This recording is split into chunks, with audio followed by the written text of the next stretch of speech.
When the power dies for good, the most dangerous thing in your neighborhood is the one house that still looks okay.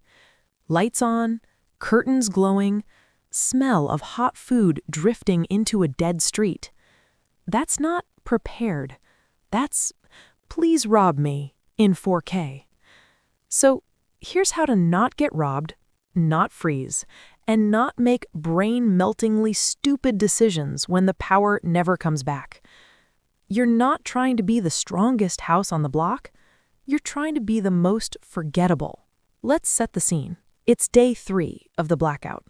At first, everyone treated it like a snow day. Candles, board games. The power company will fix it.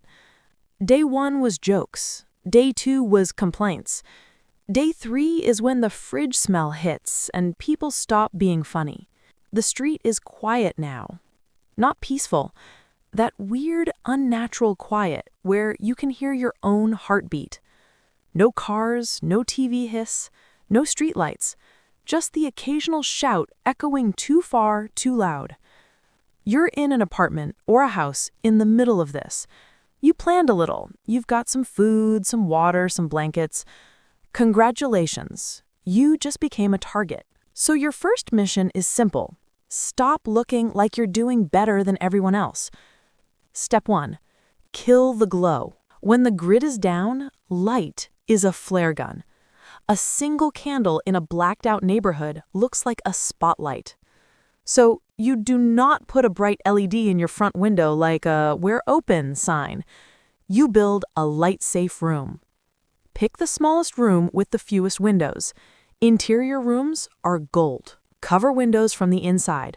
Cardboard, blankets, trash bags, foil, whatever you've got. Tape or pin around the edges so no cracks leak light. Then test it. Stand in the dark hallway, turn on your dimmest light inside the room, and if you see even a knife-thin glow around the door or window, you failed. You're trying to make a tiny glowing heart inside a big dead body. That's your light bubble. Everything outside that bubble, shadow. And inside that bubble, you go low lumen. No bright white stage lighting. Warm, dim, close to the floor light sources. Think tiny USB lamp on a battery, flashlight pointed at a wall, candle behind a pot. Anything that doesn't scream, "we have power banks and supplies over here." Step 2, silence the house. People don't just follow light, they follow sound. In a silent street, normal noises get promoted to announcements. Slamming doors, loud arguments, kids running around like it's recess. That one guy still watching downloaded movies at full volume. You don't want to be that guy. So you set stealth mode. Doors close slowly, hands on the handle the whole way. No dragging furniture. If you have to rearrange, lift. Don't scrape. No full volume speeches. Talk closer, softer. If you're using any device with noise, a radio, a crank charger, you keep it in the same light-safe room with the door closed. The motto is, if your neighbors can hear your life, they can guess your gear. Step 3, erase the smell of comfort. Here's the part nobody mentions. In a long blackout, smell travels further than sound. No AC noise, no traffic, no background exhaust, just air. And into that quiet air, you're going to launch a message if you cook something amazing. The smell of frying meat, coffee, or hot spices, it may as well be an invitation. So you have to choose between restaurant and shadow. Shadow wins. Cook as little as possible, as rarely as possible. When you do cook, keep it bland. Think boiled, not fried. Strong smells equals strong signals. If you can, cook at weird hours when most people are huddled and not roaming, pre-dawn or very late night. Cold calories beat hot calories if the hot ones get you noticed. Canned beans eaten cold, peanut butter, nuts, crackers, oats soaked in water. Not glamorous, but that's stealth food. You're feeding a furnace, not chasing comfort. Step 4, trap your heat, not your brain. Here's the problem. You're trying to stay invisible in a cold house. You can't crank the heater, There is no heater, so you do what works. You shrink your world. Forget heating the home. That's a pre-collapse luxury. You're heating one room, maybe half a room. Move your sleeping setup into the smallest space in that light-safe area. Layer the floor, cardboard, blankets, clothes, anything to stop the cold sneaking up from below.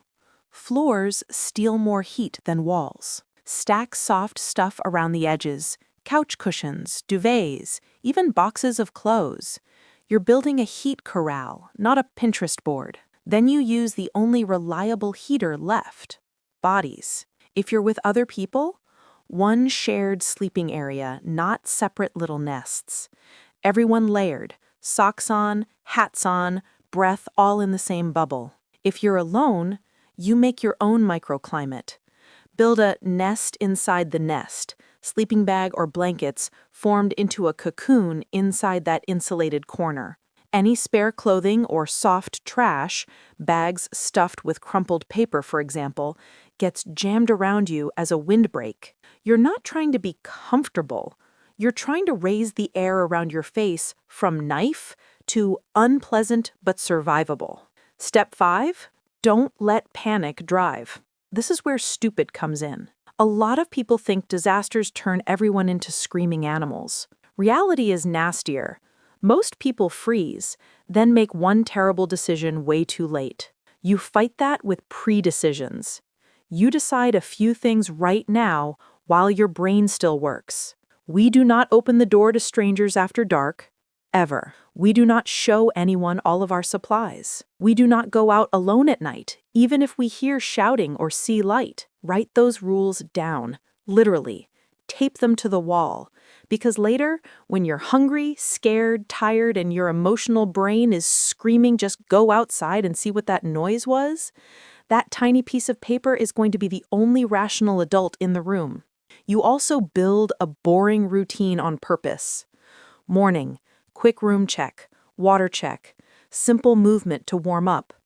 Midday, quiet tasks, organizing, inventory, fixing drafts, resting. Evening, prep for night, layers, lights, last bathroom trip, then shut up and settle. No doom loops, no all-night arguments about whose fault this is. That burns energy and judgment you can't spare. Step 6, be informed, not exposed. Information is life in a blackout, but chasing it can get you killed. You don't stand in the street to see what's happening. You don't wander 3 blocks looking for news. You go low profile. If phones still work, you pick 2 or 3 times a day to turn them on, check messages, check any official updates, then shut them back down to save battery. If you have a radio, use headphones if possible. You don't need the whole building hearing that you've got working electronics. And you keep your voice small about your situation. The fewer people who know you're warmish, fed, and organized, the better. Friendly conversation can turn into, "Hey, can we all come stay with you?" very fast. Then can becomes will, and will becomes we're already here. You don't have to be heartless. You just can't save the whole block from one living room. Step 7. Know when staying is dumber than leaving. Last part, the one nobody wants to think about. Sometimes your invisible bunker becomes a coffin. If temps drop below survivable levels, even with everything you're doing, if the building becomes unsafe, fire, structural damage, gas smell, if violence escalates right around you and your walls are basically cardboard, you set a line where you say, if X happens, we go, not we'll see how it looks later. A hard trigger, and you pack for it in advance. 1 bag, always ready. Documents, water, high-calorie food, warm layers, light, and a way to start a small, controlled heat source if you must. Because in the end, blackout survival is not about comfort. It's not about who had the fanciest prep gear or the thickest door. It's about 3 things: not advertising what you have, not wasting the heat you make, and not letting fear make your decisions for you. If you can stay dark, stay warm enough, and stay smart? You don't have to be a hero. You just have to outlast the people who turned their living room into a spotlight. When the lights finally come back, the loudest house might be gone. The forgettable one, that's you. Quiet, cold, tired, but alive.